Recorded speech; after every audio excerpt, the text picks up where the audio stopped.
हे जगत जननी जगदम्बा, हे पार्वती, जब शिव और शक्ति, देवी और शंकर, भगवान शिव और जगदम्बा का या आदिक 33 कोटि देवताओं का जहां पर विशाल यज्ञ का आयोजन होगा, बड़े बड़े अनुष्ठान, बड़े बड़े यज्ञ जहां होंगे, उस यज्ञ में तुम्हारे और मेरे स्मरण से ये बीला जो फल है इसकी आहुतियां प्रदान करी जाए। और साहुति को भी आप समझ लीजिएगा महाराज,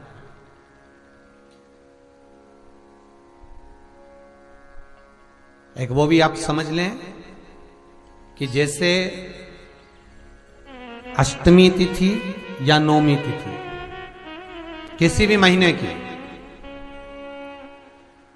चाहे शुक्ल पक्ष की हो चाहे कृष्ण पक्ष की हो, अष्टमी और नौमी तिथि ये दो तिथियां ऐसी हैं, मान लो तुम्हारा पैसा तुमने किसी को दिया 5 लाख, 4 लाख, 3 लाख, 10 लाख, 8 लाख, 2 लाख, 50,000, 25,000, 20,000, 40,000 और वो पैसा नहीं दे रहा आपको, आप हार गए कह के कर, फोन लगा कर, भैया दे दे रहे, परेशानी है, दे दे रहे भैया, हम तो परेशान हो गए, और हार गए, नहीं मिल रहा, बहुत परेशान।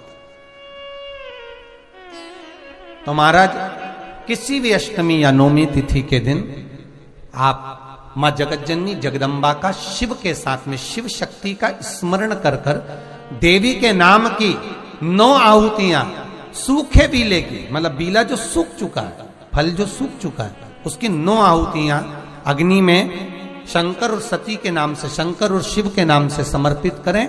और आखिरी आहुति जो समर्पित करें उसमें थोड़ा सा भाग तिल का, और तिल भी काली नहीं चढ़ती उसमें, श्वेत तिल का भाग उसके साथ लगाकर समर्पित करें, और जिससे धन लेना है उसका नाम लेकर वो समर्पित करें महाराज, उसको सुध आएगी और वो पैसा किसी भी हाल में आपके हाथ में थमाकर जाएगा ही, ये पक्का है। उसकी आहुतियां, हे जगत जननी, हे जगदम्बा, तेरा नेत्र बिंदु से जो प्रकट हुआ वृक्ष है बेलपत्र का, उस वृक्ष की एक एक जड़ हो, टहनी हो, डाली हो, फल हो, शूल हो, वो सब मुझे अंगीकार है, मुझे स्वीकार। पंच पुष्प में से एक पुष्प पारिजात का फूल,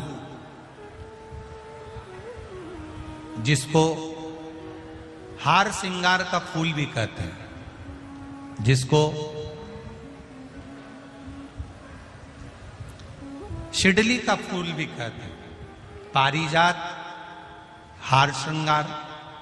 मैं निवेदन करूंगा आस्था चैनल से कि पारिजात का जो पुष्प है उसका दर्शन भी आप सभी श्रोता भाई बहनों को टीवी के माध्यम से कराते जाए। जितने लोग टीवी पर कथा सुन रहे हैं, जितने लोग फेसबुक यूट्यूब पर कथा सुन रहे हैं, वो भी इस पारिजात के फूल का दर्शन अवश्य करें। और एलईडियां लगी हुई हैं, उन पर भी आप आराम से पारिजात के फूल का दर्शन कर सकते हैं। पारिजात का पुष्प, हार श्रृंगार का फूल, ऊपर से सफेद, नीचे जो उसकी डंडी होती है वो थोड़ी नारंगी होती है, संतरे की कलर की होती है, नारंगी कलर। महाराज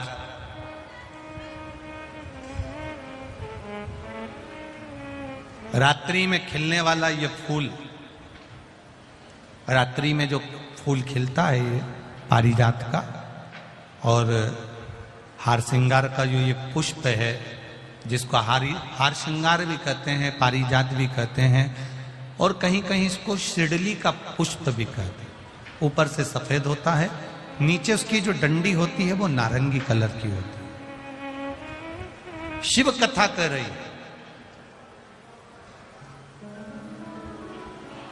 शिव महापुराण का चरित्र कर रहा है।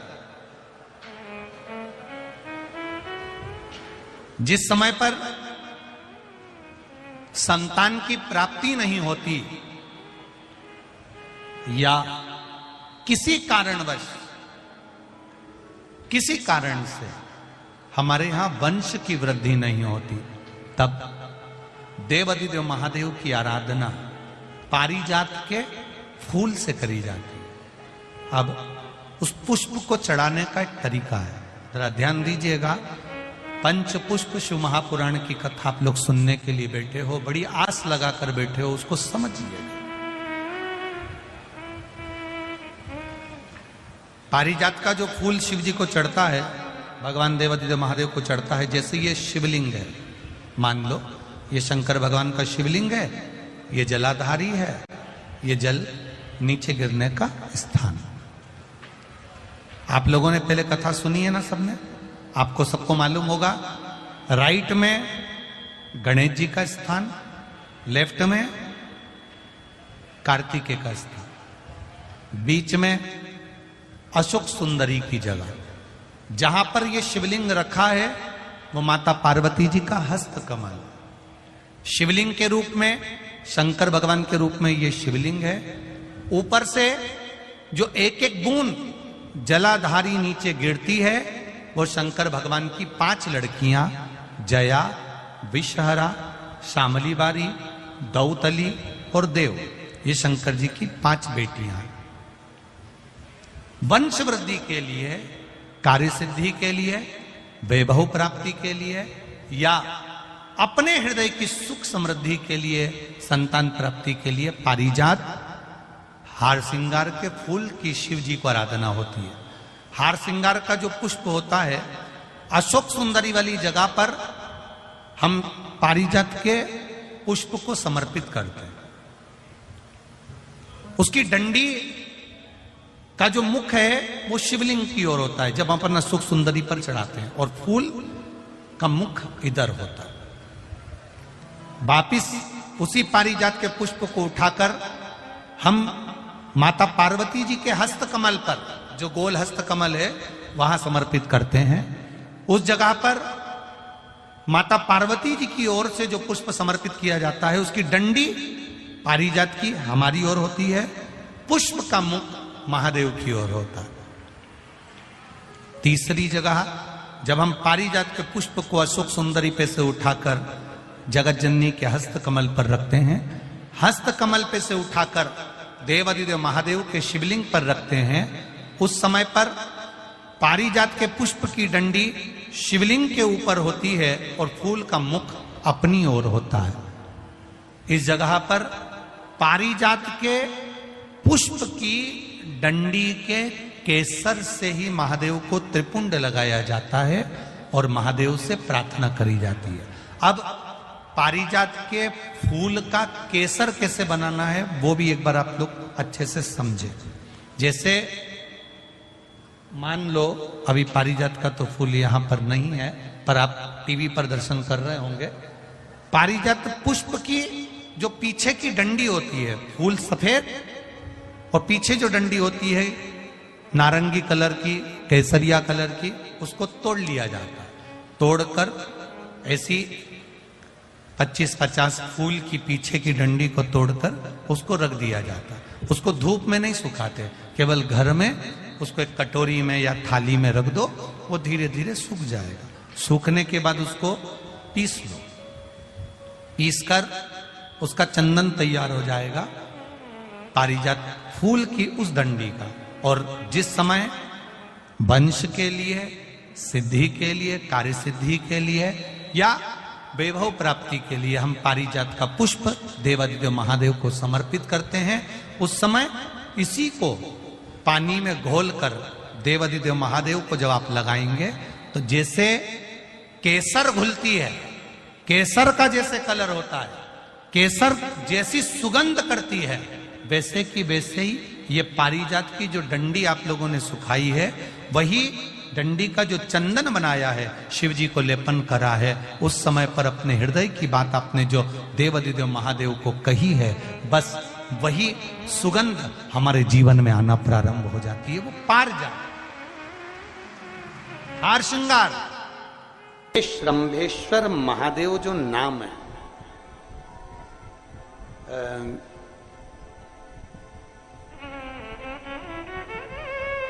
भगवान शंकर ने सारे 33 कोटि देवताओं को अपने अंदर समाहित कर कर ये रूप रखा था श्रंभ पक्षी। 33 कोटि। मान लो आपके ग्रह अनुकूल नहीं चल रहे हो, कोई कह दे कि मंगल बेकार है, कोई कहे शनि बेकार है, कोई के रवि बेकार है, कोई के बुध बेकार है, कोई के गुरु बेकार है, कोई के शनि बेकार, कोई के ये बेकार, कोई के तुम्हारा ग्रह बेकार चल रहा है, तुम्हारी किस्मत बेकार चल रही है, तुम्हारा भाग्य बेकार चल रहा है। तो पहले तो जो तुमसे कह दे कि तेरा भाग्य बेकार चल रहा है, उसके चरण छू के उसको प्रणाम करके वापिस आ जाओ। क्यों? जिसने पृथ्वी पर जन्म दिया, जिसने नेत्र दिए, मुख दिया, हाथ दिए, पांव दिए, पूरा शरीर दिया, सारी इंद्रियां दी, रहने को घर दिया, खाने को अन्न दिया, अगर कोई तुमसे कहे कि तेरा भाग्य बेकार चल रहा है, तो पहले तो उसको प्रणाम कर कर वापिस आ जाओ। एक शब्द भी मत सुनो, वापिस आ जाओ। क्योंकि दुनिया में आप सबसे ज्यादा भाग्यशाली हो जो भगवान ने आपको पृथ्वी पर पैदा करा। कुत्ता बना के पैदा नहीं करा, जानवर बनाकर पैदा नहीं करा, झिंगुर और कीट पतंगा बनाकर पैदा नहीं करा, सड़ते हुए कुत्ते के शरीर में इल्ली पड़ जाती है वो बनाकर पैदा नहीं करा, कीड़ा चूहा बनाकर पैदा नहीं करा। मेरे भगवान ने तुम्हें मनुष्य बनाकर पैदा करा है। जितने पृथ्वी पर मानव पैदा होते हैं ये अपने आप में भाग्यशाली होते हैं, कोई अभागा पैदा नहीं होता। कोई तुमसे कह दे तेरा भाग्य बेकार चल रहा है, तेरी किस्मत बेकार चल रही है, उसके पांव पड़ो, वहां से निकल लो, अपनी पत्रिका लपेटो और वापिस सजाओ जन्म पत्रिका लेकर। भाग्य तुम्हारा बेकार नहीं है, तुम्हारी किस्मत बेकार नहीं है। भाग्य उसका बेकार है जो तुमको कह रहा है कि तुम भाग्यशाली नहीं हो, तुम किस्मत वाले नहीं। भाग्य उसका बेकार है जो पृथ्वी पर जन्म ले लेता है, शंकर जी के मंदिर में एक लोटा जल चढ़ाना चालू कर देता है, शंकर के मंदिर में झाड़ू पोछा करना प्रारंभ कर देता है, वो कभी भी अभागा नहीं होता, वो भाग्यशाली ही होता है। वो अभागा नहीं है, वो भाग्यशाली है। और जितने पृथ्वी पर मनुष्य जन्म है, चाहे वो छोटे से छोटा, बड़े से बड़ा, आपका हाथ पैर शरीर सब भगवान ने दिया है, आपको करोड़पति बनाकर पैदा करा है, फिर भी आप अपने आप को अगर अभागा समझते हो तो आपके ऊपर है। किस्मत वाले हो, करोड़पति बनाकर भेजा।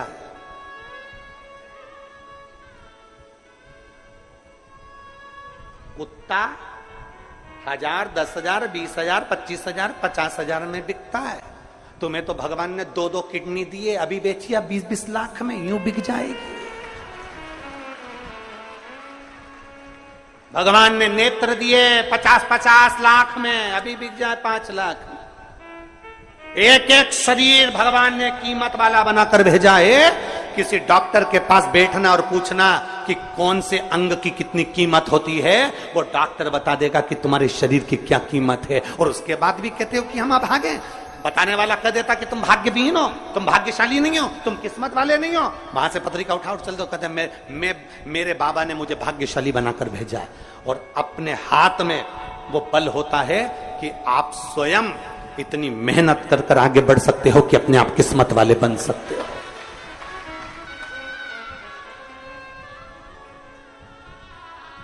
अपने आप। और हम तो बाबा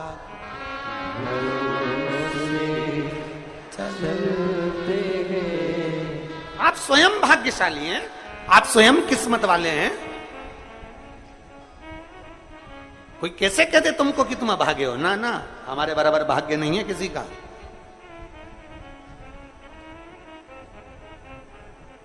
तुम्हारी ग्रह खराब है,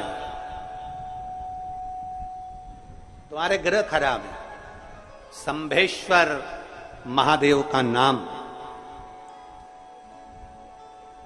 7 कनेर के पुष्प, कितने? 7 कनेर मालूम है?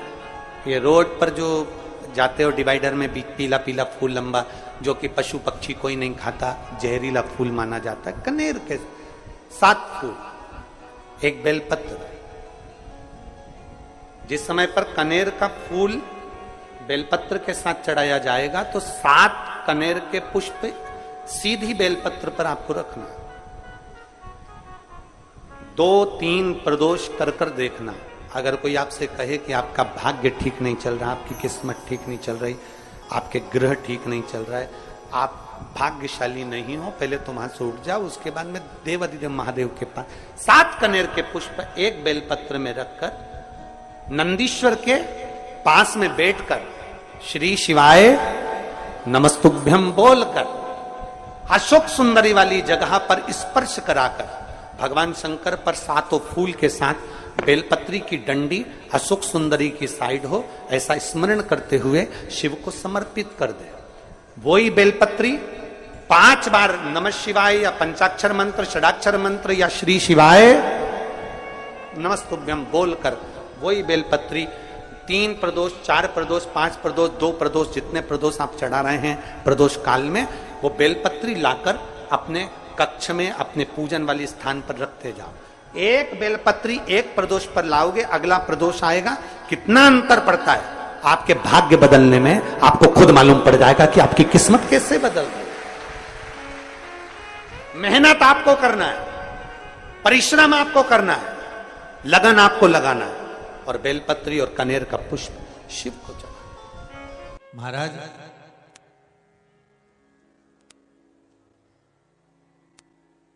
गुलाब का फूल कांटों के साथ रहता है, बोलो सही है कि गलत है? आवाज नहीं आ रही, जरा दम के तो बोलो सही है। गुलाब का फूल कांटों के साथ रहता है। कांटे गुलाब के फूल के ऊपर होते हैं कि नीचे होते हैं? अरे जम के तो बोलो जरा, नीचे।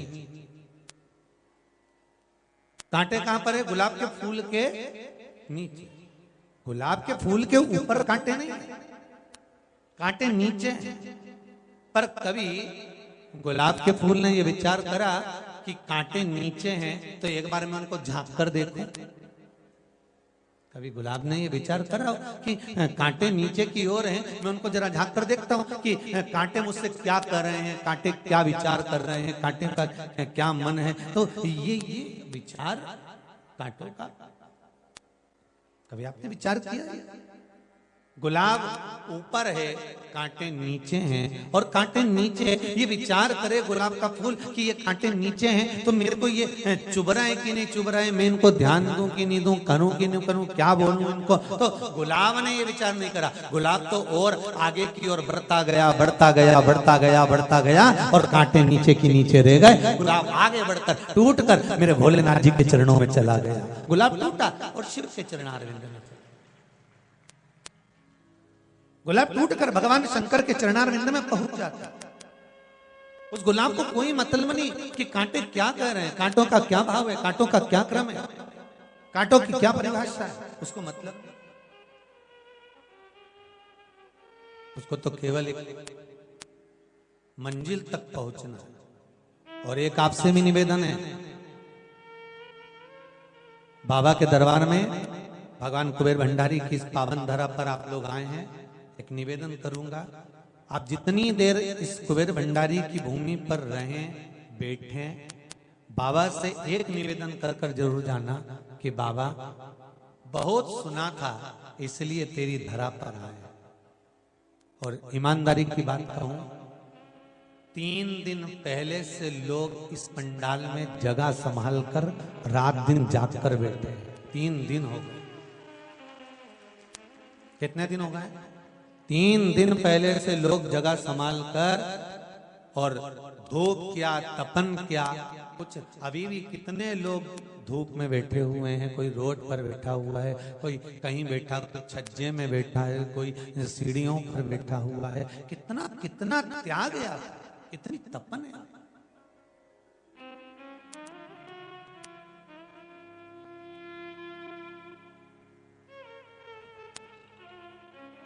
कितनी और महाराज तेरे डमरू की धुन सुन के मैं सीहोर नगर में आई हूँ। मेरे भोले ओ बम भोले, मैं सीहोर नगर में आई हूँ। सुना है हमने ओ भोले, तेरी नगरी में गंगा है। सुना है हमने ओ भोले, तेरी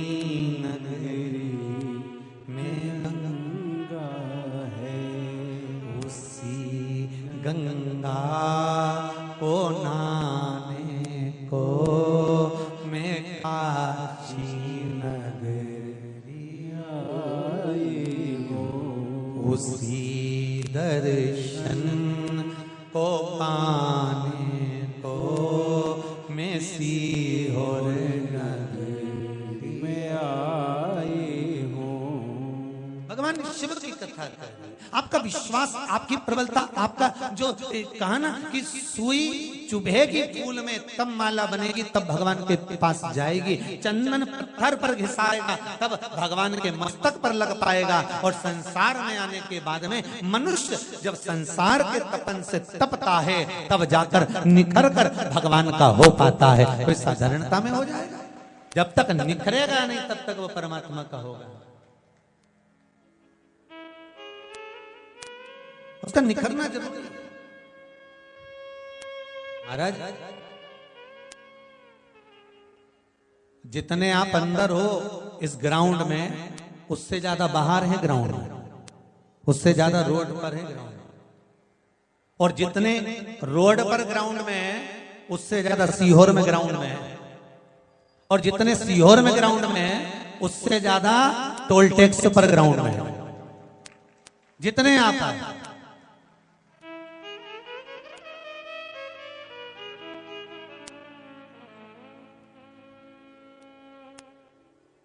बस एक निवेदन है आपसे, अगर आप स्वीकार करें तो थोड़ा हर जगह से प्रेशर आ रहा है कि पब्लिक बहुत आ गई है, बहुत पब्लिक आ गई है, इसलिए एक मन कर रहा है, बाहर भी बात करी गई है। तो अगर आपका मन हो और व्यासपीठ अगर आज्ञा दे और मेरा कुबेर भंडारी आज्ञा दे तो इस कथा को कैंसिल करने का मन है। एक विचार थोड़ा सा है, इस कथा को अप्रैल के महीने में हरिद्वार से खबर आ गई है, तो इस कथा को पूरी उठाकर उत्तराखंड गवर्नमेंट इसको झेलने को तैयार है। तो हमारा मन है कि ये कथा उठकर उत्तराखंड की ओर जाए और हरिद्वार की भूमि पर यही सारे रुद्राक्ष, वही की वही क्रम उत्तराखंड की भूमि पर हरिद्वार की पावन धरा पर गंगा मां के स्नान के साथ में गंगा की उस धरा से, अप्रैल कौन सी तारीख है? शायद 19 अप्रैल पड़ेगी वो तारीख। तो ऐसा विचार किया जा रहा है क्योंकि थोड़ा सा पब्लिक ज्यादा होने के कारणवश व्यवस्थाएं